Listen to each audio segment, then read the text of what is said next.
I really need us to watch this. Listen to Kenneth Okonkwo on this. I was traumatized. You may not understand.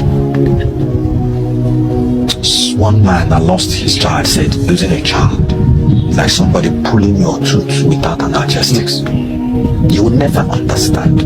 When I lost my younger brother, that I was like a father to, I've not recovered from it till today. Paul, mother, brother, you will not understand losing a child.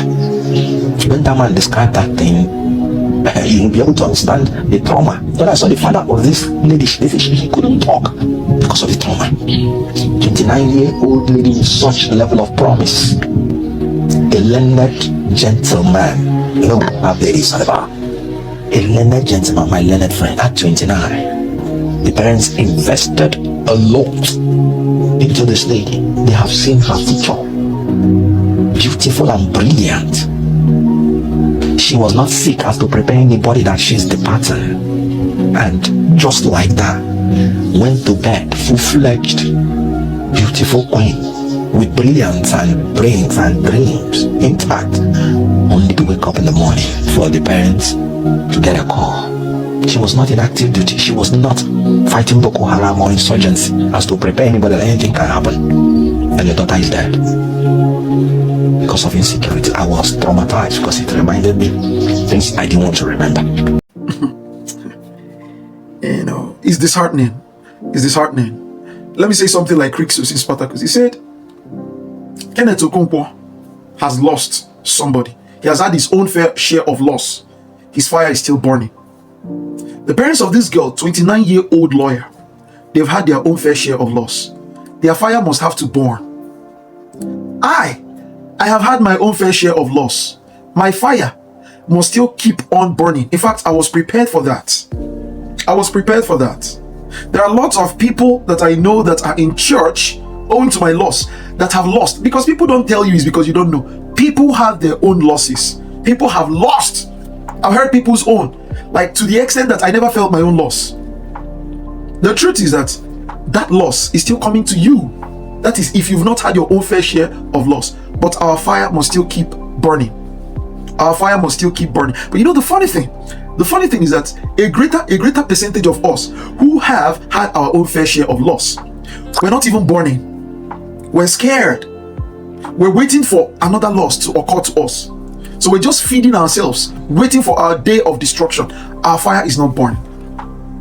Our fire begins to burn when we understand why we had this loss.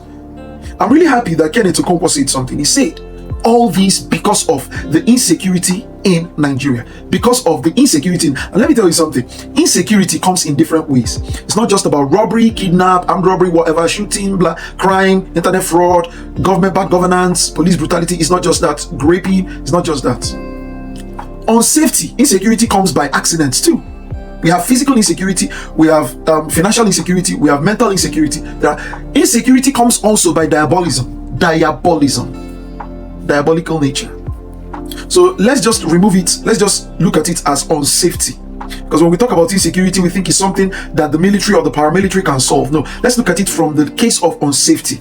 We all can agree that Nigeria has the highest level of unsafety, including for those who had left Nigeria, because at a point you will want to come back. Yeah, and when you come back, you know what's waiting for you. You traveled abroad. A great number of people will feel that, oh this guy had traveled abroad, so he's coming back right now. You know, I'm not shocked when someone said something in this same podcast, said that a time is coming in Nigeria where you'll be considered an enemy for putting on a nice shirt. For putting on a nice shirt, you're considered an enemy. The time is coming. That's part of unsafety. But now let's get to the point. The question is, how did we get here? How did Nigeria get to this point of uncanny level of safety? Sorry. How? We got here, it's very simple. Because of our nature in adoring people, in regarding people based on how much they have. That's the secret. We got here by regarding people based on how much they have, instead of based on how integritous they are, based on how transparent they are, based on how honorable they are, based on how prestigious they are, based on how intelligent they are. All these things are summarized too based on how selfless they are, how they are committed to creating a better society. We don't care about people like that. We care about people that acquire so much, which can be summarized by how selfish they are. You see, when we talk about selflessness and talk about selfishness, people think we want to talk about the Bible. I've not gone to church for more than 5 years. I'm not a church person. I don't go to church. I'm not a religious person. I'm a secular person. I'm a realist. I believe in education. I believe in academia. I don't believe in church. And the first person rooting that churches should be replaced with AA meetings, attitude adjustment meetings, and mental therapy. This church stuff, no, I don't go with it. It should be school, hospitals, and industries. Nothing like church. Church is in our hearts. But when we talk about selflessness, when we talk about, see, the fact that I don't adhere to the church don't mean I don't regard the Bible. The Bible is not a book for Christians. It's not a book that should be used in church. It's a book that should be used only in school.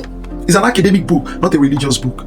But that aside, do you know what selfishness has been? Do you know what loving ourselves? Do you know how it gave rise to what we're seeing now? Societies without this level of unsafety are owed to their selflessness. Go and check it out. To their communal nature. I hope we think.